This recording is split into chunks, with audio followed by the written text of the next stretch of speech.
Il était un peu moins de 20 h en France jeudi dernier quand Buckingham Palace a communiqué la disparition d'Elisabeth II.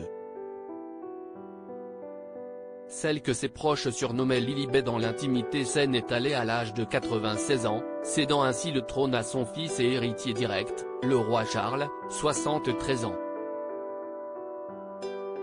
Ce matin avait d'ailleurs lieu la cérémonie qui a fait de ce dernier le nouveau souverain du Royaume-Uni.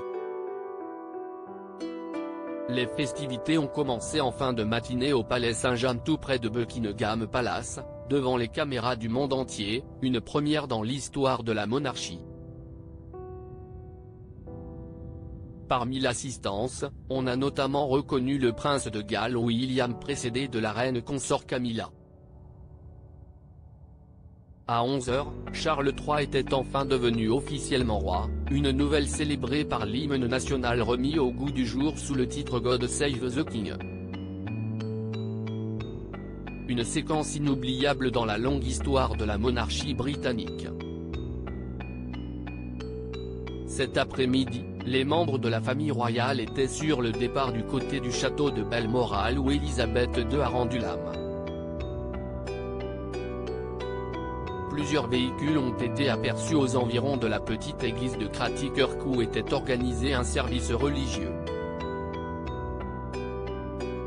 Un moment de prière et de recueillement auquel ont participé la princesse royale Anne, Andrew d'York, Eugénie, en larmes, Béatrice d'York, Peter et Zara Phillips, ainsi que le comte de Wessex et Lady Louise Windsor.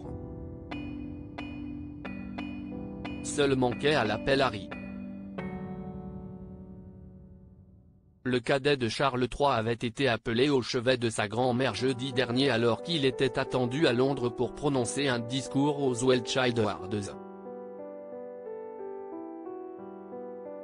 Harry n'a malheureusement pas pu faire ses adieux à sa grand-mère, on lui a appris son décès au cours du vol qui l'acheminait en Écosse. Meghan, elle, était restée à Londres. On murmure qu'elle n'était pas la bienvenue à Balmoral. Pourquoi Harry a-t-il été se recueillir seul à Balmoral? Harry et Meghan n'ont pas hésité un instant à annuler leur rendez-vous lorsqu'on leur a appris qu'Elisabeth II était mourante ce jeudi 8 septembre. Le fils de Lady Di et Charles III a finalement pris l'avion seul. À la demande du roi. Selon une information révélée par le Mirror, le nouveau souverain aurait passé un coup de téléphone à son fils pour lui signaler que Meghan Markle ne serait pas la bienvenue à Balmoral.